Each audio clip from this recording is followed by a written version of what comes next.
another episode of Bone Brothers Kentucky here. Today we're going to go over our food plots. We got roughly about 2 acres in food plots, and we're going to try to show you each one. We feel like they've been a success. We'll talk about this spot here. This is a spot we call the Grove. This is our most northern food plot on the property, and a little background really quick on this spot. Last year it was grown up, and we saw a lot of trails here. Knew it was a really good transition area. We got our ag fields to my south here, and a green field that Kyle actually shot a buck in right here in the green field. And what makes this plot so successful, or what we think is going to make it so successful, is we're surrounded by woods, timber here, and we got a small food plot, which this is what we really like about this food plot, is it's long and narrow, so that's going to keep the deer into our shooting range. We got a Midwest hay bale blind 30 yards to my left, and a trophy rock, as you can see right here behind me. But this food plot was planted, I believe, last Wednesday, so it's been about a week and a half ago. As you can see, it's coming up pretty well. We've got our Eagle Seed broadside mix here, which has got our beans, our wheat, our radishes, and our brassicas. So, we got some beans here. We think it's going to keep them coming in early season.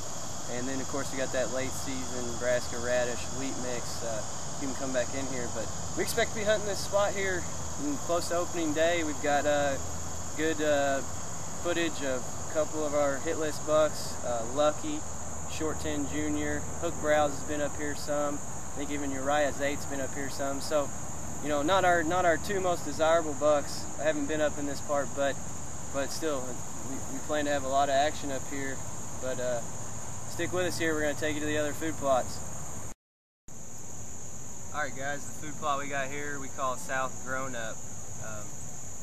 We planted this particular spot I'm in right now, as you can see, July 23rd, and this is Frigid Forage Big and Beastie, and my gosh, it's already, I don't know, 6 inch of growth, 8 inch of growth.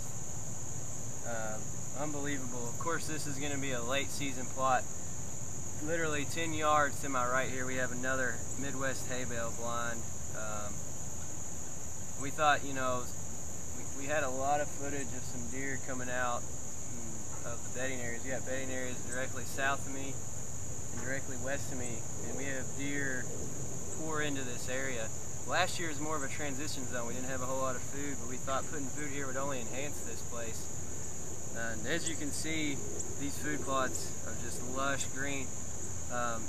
What we did here was we came in and we plowed it, then disked it, and then broadcast it into a rain.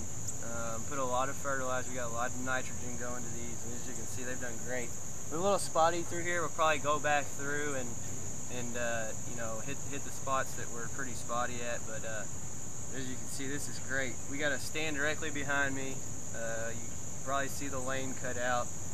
We call that our road stand. There's kind of a road the deer walk up on either side, and we expect we might be able to pick one of them off out of there too. But we also have a stand about 100 yards to my left too, and that actually is a tree line that bumps up to the ag field. So basically the whole theory of this spot is we've got 90 degrees here of bedding.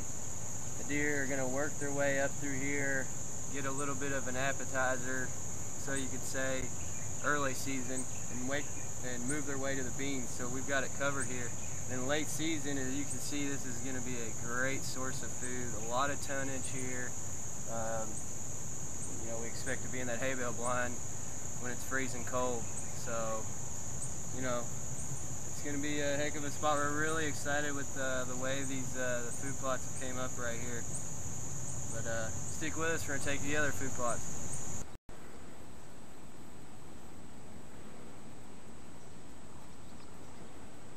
This is our final food plot we're going to talk to you about. We call it the South Corn food plot. It's actually in beans now, so it's kind of weird we call it that. When we first discovered this spot, it was in corn last year. But as you can see, we got another Frigid Forage Big and Beastie plot here behind me. It's doing great. Planted it also July 23rd. It's another foot tall food plot here. We got a stand directly behind me. And this is where we have our big boys. You see the smile on my face. It's going to be a stand and a food plot that we're going to hunt early.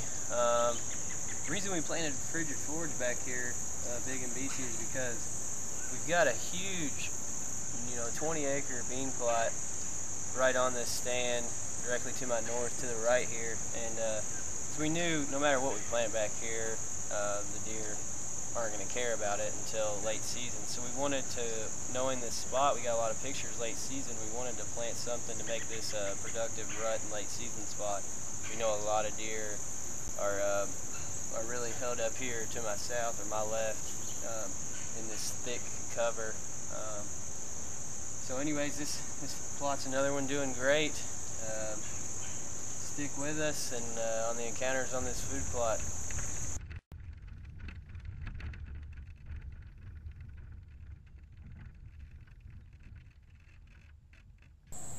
Thanks for watching this week's episode, guys. If you have any questions or would like to hear anything else from us and how we can help you in your deer season, just let us know on Facebook or simply send us a message. We'd be glad to cover some topics you guys would like to hear.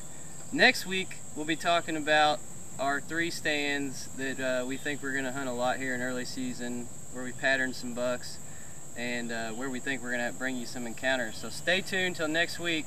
We'll bring you those stands. Thanks for watching Bone Brothers Kentucky. Hey guys, thanks for watching Hey guys, thanks for watching another episode of early season we're having a lot of success out of. But follow us along.